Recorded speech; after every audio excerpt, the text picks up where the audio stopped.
జయ గురుదేవదత్త. ఇప్పుడు ధనుస్సు రాశి వారికి విశిష్టత తెలుసుకుందాం. అసలు ధనస్సు అంటే ఏంటి? ఒక ధనస్సుని బాణం వదలడానికి రెడీగా ఉన్న ధనస్సు అనుకోండి. ఈ ధనస్సులో గనక విశేషం ఏంటంటే, ఇప్పుడు గోచారీత్యా ధనుస్సు యొక్క లక్షణం ప్రతి విషయాన్ని వేరుతో సహా తెలుసుకుంటారు. వీరు ప్రతి విషయాన్ని క్షుణ్ణంగా తెలుసుకుంటారు. ప్రతి మంచి జ్ఞానవంతులు, దీంట్లో మహాపండితులు, జ్యోతిషవేత్తలు, అలానే మీరు విద్వాంసులు, మహాపండితులు, పెద్ద పెద్ద పోస్టులో ఉన్న వాళ్ళు ఉంటారన్నమాట. వీళ్ళు ఎక్కువ సంసారం మీద పెద్దగా ఇంట్రెస్ట్ ఉంది వీళ్ళకి. ఎంతసేపటికి ఇంకా చదవాలి, ఇంకా చదవాలి, పీహెచ్డీ చేయాలి, ఇంకా డిప్లొమా, ఇంకా చదవాలనుకో ఆలోచన ఉంటుంది వీళ్ళకి. వీళ్ళ ఆలోచన విద్య ఎందు బాగా ఆసక్తి కలవాలన్నమాట. వీరు ఏ విషయం తెలుసుకున్నా సులంఘసంగా లోపలతో సహా మొత్తం విద్య విషయాలన్నీ వేరుతో సహా తెలుసుకుంటారు. వీళ్ళ ఆలోచన చాలా గొప్పదని భావన.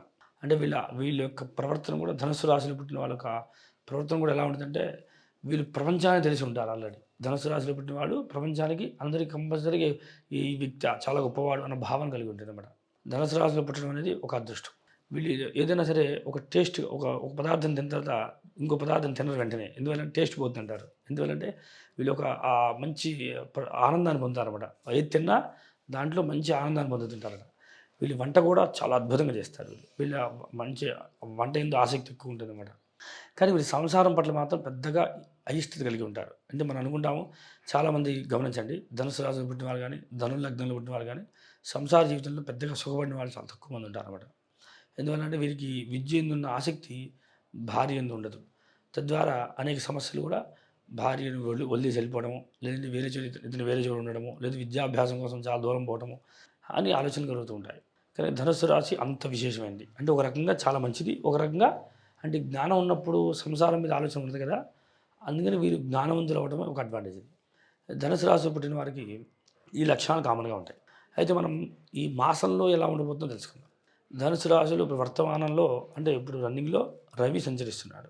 అలానే రేపు రవి మకరంలోకి వెళ్ళిపోతాడు. వెళ్ళిన దగ్గర నుండి వీళ్ళకి స్థితి తల్లిదండ్రులతో సమస్య రావడం, ఎప్పుడు ఉండి మకర సంక్రమణ తర్వాత నుండి ఇలా జరుగుతుంటుంది. అయితే తండ్రితో విభేదాలు రావడం, తండ్రి పట్ల కొంత అనురాగం లేకపోవడం జరుగుతున్న అవకాశాలు ఉంటాయి. కానీ ఒక రకంగా చెప్పాలంటే తండ్రి భాగ్యం, తండ్రి యొక్క సంపద వీళ్ళు తింటుంటారు, కానీ తండ్రితో అంత సఖ్యత లేకపోవడానికి అవకాశాలు ఉంటాయి. తండ్రి సంపద సమృద్ధిగా లభిస్తుంది వీళ్ళకి. తర్వాత తండ్రి నుండి ఆదరణ బాగుంటుంది, కానీ వీరే తండ్రిని అంతగా ప్రేమగా చూడలేకపోవడానికి కూడా అవకాశాలు ఉంటాయి. తండ్రి దూరంగా ఉండవచ్చు, వీళ్ళ దగ్గర నుండి తండ్రి ఎక్కడో ఉండవచ్చు, కానీ తండ్రి మాత్రం వీళ్ళ యోగక్షేమాలు ఎప్పుడు కోరుకుంటూ ఉంటాడు. అయితే రేపు బుధుడు కూడా సంచరించవచ్చు అటువైపు కనుక, బుధ ప్రభావం మంచిదే కనుక, బుధుడు కుటుంబం పట్ల అభివృద్ధి ఇస్తాడు కనుక అది యోగదాయకంగా ఉంటుంది. శని అక్కడే ఉంటాడు, ఇక్కడ తృతీయ స్థితిలోనే ఉంటాడు. శని తృతీయ స్థితిలో ఉండడం వల్ల సోదరులు, అక్క చెల్లెళ్ళు వీళ్ళందరి ద్వారా కూడా సఖ్యత బాగుంటుంది. వాళ్ళు అనుకూలిస్తారు, వాళ్ళ ఆదాయం, జీవన ప్రయాణం బాగుంటుంది. ఇక్కడ విచిత్రం ఏంటంటే చతుర్థంలో రాహు సంచరిస్తాడు. అంటే సంవత్సరం పాటు ఉంటాడు, మన భావన మాత్రం ఒక మాసం కింద పడడం తీసుకోవాలి. కనుక మీనంలో రాహు సంచరించే సమయంలో మనం గ్రహించాల్సిన విషయం ఏంటంటే, రాహు టెక్నిక్గా వాడుకుంటాడు మనుషుల్ని. ఇక్కడ మోక్షదాయకుడు మీనము. ఈ మోక్షానికి ఈ రాహు కనెక్షన్ అయినప్పుడు ఏమవుతుందంటే, మోక్షం కూడా ఎలా సంపాదించవచ్చు అని కొత్త దాన్ని ప్రణాళికలు తయారు చేస్తుంటారు వీళ్ళు. అంటే వీళ్ళంతా గత జన్మలో వృత్తాంతాలు కనబడుతుంటాయి. కొంతమందికి ధనుసు రాశిలో పుట్టిన వారికి పితృదేవత కనబడుతూ ఉంటారు. పూర్వజన్మ జరిగిన వృత్తాంతం కనబడుతుంటుంది. అంటే ఆకాశంలో జరిగే విషయాలను వీళ్ళకి ముందుగానే తెలుస్తుంటాయి. అలాంటి గొప్ప గొప్ప వీళ్ళు రహస్యాలు తెలుసుకుంటూ ఉంటారు అన్నమాట. అంటే వీళ్ళకి భవిష్యత్తు తెలియబోతుంది. అంటే ధనుసు రాశిలో పుట్టిన వాళ్ళకి భవిష్యత్తు ముందుగా వీళ్ళకి అవగతం అవుతుంది అన్నమాట. వీళ్ళకి కళ రూపేణ కానీ, ఏదైనా దగ్గరలో ఎవరైనా వస్తువు మాట్లాడడం కానీ అలా వాళ్ళకి కనబడుతూ ఉంటాయని భావన. చాలామంది అడిగితే ధనుసు రాశిలో పుట్టిన వారు నాకు మా నాన్నగారు కనబడతారండి, మా తాతగారు కనబడతారని చెబుతుంటారు. ఎందువల్ల అంటే ఈ ధనుసు రాశిలో పుట్టిన వాళ్ళకి భవిష్యత్తు ముందుగా తెలుస్తుంటుంది, వీళ్ళకి అవగాహన అవుతుందని భావన చేయొచ్చు.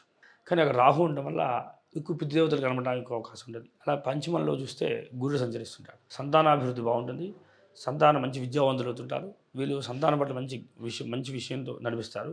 అలానే వీరికి సంతానము పట్ల అనుకూలత ఒకటే కాకుండా వాళ్ళ స్నేహం కూడా బాగుంటుంది అని భావన చేయొచ్చు. ఎందువల్ల అంటే సంతానము ఇక్కడ విశేషం, భార్య ప్లస్ తల్లి వీళ్ళ కనెక్షన్ కూడా వీళ్ళకి అంత అనుకూలంగా మారుతుంది కనుక బాగుంటుంది. తర్వాత ఈ సమయంలో వీళ్ళకి గృహ సంబంధ విషయాలు ఆలోచిస్తే కనుక నూతన గృహం ఏర్పాటు చేసుకోవచ్చు, వస్తు సామగ్రిని ఏర్పాటు చేసుకోవచ్చు. అలానే వీరికి భూములు వ్యవసాయ రంగంలో ఉన్నట్లయితే బాగా రాణించగలుగుతారు. అదే ఉద్యోగంలో ఉన్నట్లయితే మంచి స్థితిలో ఉండడానికి అవకాశం ఉంటుంది. వీళ్ళు ధార్మిక సేవలు చేస్తుంటారు. కొంచెం సంకీర్తనలు, భజనలు సంబంధ యజ్ఞయాగాలు ఖర్చులు చేయడము, దేవతా సంబంధ సేవ చేయడము, లేదా వీళ్ళు కొంతమంది ఏం చేస్తారంటే వీళ్ళు సంస్థలు పెడుతుంటారు, తద్వారా అభివృద్ధి చేస్తుంటారు. కనుక ఈ ధనుస్సు రాశి వారికి చాలా అద్భుతంగా ఉంటుంది. కనుక ఈ మాసంలో ధనుసు రాశి బాగున్నా ఈ సంవత్సరం అంతా కూడా చాలా అద్భుతంగా పనిచేస్తుంది. సంతాన విషయం కావచ్చు, పిల్లల చదువు విషయం కావచ్చు, మీరు సంపాదన విషయం కావచ్చు, ఉద్యోగ లైఫ్ కావచ్చు, మీరు ఏం కోరుకున్నా ఈ మాసం మొత్తం మీకు అనుకూలించడం వల్ల, సంవత్సరం కూడా గురుడు అక్కడే సంచరించడం వల్ల మీకు జీవితం చాలా ప్రశాంతంగా వెళ్ళిపోతుంది. జై గురుదేవదత్త.